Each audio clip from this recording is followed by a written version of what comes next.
selesai sholat setelah assalamualaikum ada imam yang memimpin zikir dan doa. Ada masjid lain yang imam menyerahkan kepada makmum untuk berzikir dan berdoa sendiri-sendiri. Pertanyaan saya adalah pada zaman Rasulullah itu bagaimana Rasulullah memimpin sholat jamaah?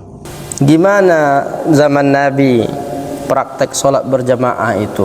Apakah zikir sesudah sholat itu dibaca masing-masing atau beramai-ramai atau gimana? Dalil-dalil tentang zikir jahar itu sharih, sahih, nyata disebutkan dalam hadis-hadis sahih. Di antaranya hadis yang diriwayatkan dalam Sahih Bukhari dan Muslim. Ini hadis. Anna raf'as sawti bidzikri hina yansarifu an-nasu minal maktubah kana ala ahdi Nabi sallallahu alaihi wasallam. Mengeraskan suara ketika berzikir setelah selesai salat wajib sudah dipraktekkan sejak zaman Rasulullah. Siapa saksinya yang meriwayatkan hadis ini? Ibnu Abbas, sepupu Nabi, Abdullah bin Abbas. Apa kata Abdullah bin Abbas? Kuntu a'lamu idzan sarafu bidzalika idza sami'tuhu. Aku tahu mereka ini maksudnya Nabi dan para sahabat. Nabi dan para sahabat ini kalau sudah selesai sholat, aku dengar, betul-betul dengar bahwa mereka membaca zikir itu dengan lafaz yang jahar. Astaghfirullahalazim alladzi la ilaha illa huwal hayyul qayyum wa atubu ilaih. Banyak redaksinya itu.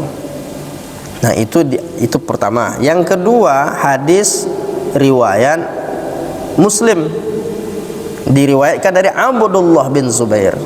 Abdullah bin Zubair mengatakan, kana Rasulullah sallallahu alaihi wasallam, Rasulullah sallallahu alaihi wasallam idza sallama min salatihi, kalau sudah selesai salat, tandanya kan salam.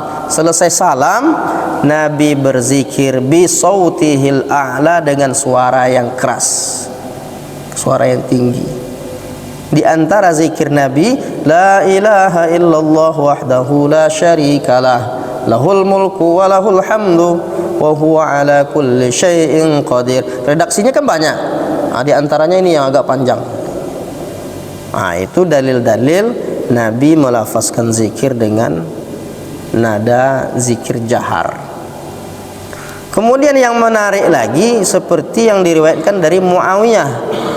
Ketika ditanya, wahai Muawiyah, berikan satu hadis, sampaikan kepadaku. Ada seorang yang bertanya, apa yang terjadi di zaman Nabi dulu? Hadis nih, sampaikan kepadaku. Apa kata Muawiyah? Nabi kalau sudah selesai sholat, sami'tu, saya dengar dengan telingaku ini, Nabi melafazkan doa ini, zikir ini, la ilaha illallah wahdahu la syarikalah. Nah, kalaulah dia mengatakan saya mendengar Nabi, apakah mungkin Nabi bacanya? Kalau mendengar itu berarti dikeraskan tuh suaranya. Itu data yang valid tentang zikir sesudah sholat itu dikeraskan. Dan masih banyak dalil-dalil yang lain.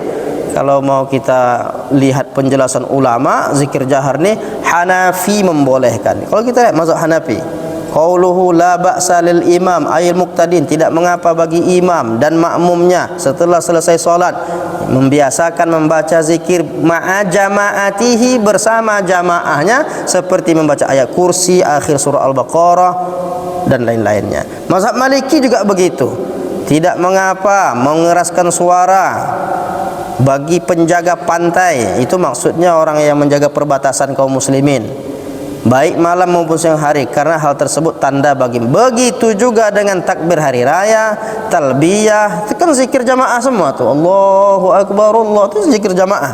Kemudian apa? Talbiyah, labbaik Allahumma labbaik, itu ramai-ramai itu zikirnya. Termasuklah di antara tasbih yang terjadi setelah sholat 5 waktu secara berjamaah. Subhanallah, subhanallah, itu zikir jahar. Mazhab Syafi'i juga membolehkan. Mazhab Hambali, artinya keempat mazhab itu membolehkan zikir berjamaah, bahkan oleh ulama Saudi sendiri. Ini ulama Saudi, Ulama Saudi itu prakteknya enggak jahar tuh di Mekah tuh, tapi ketika ditanya apa Syekh, kata jamaahnya kepada Syekh Ibnu Utsaimin, apa hukum mengeraskan suara berzikir setelah salat wajib? Kata Syekh, sunnah. Dah selesai semua tuh. Jadi dalil-dalil tentang masalah zikir jahar ini tidak diragukan sedikit pun. Maka kalau ada yang tidak mau, ya tidak kita salahkan juga. Asal mau dia berzikir mau sendiri-sendiri. Cuma kalau dikatakan Nabi tak pernah buat zikir jahar, perlu baca dalil-dalil ini. Gitu Pak ya. Wallahu a'lam bishawab.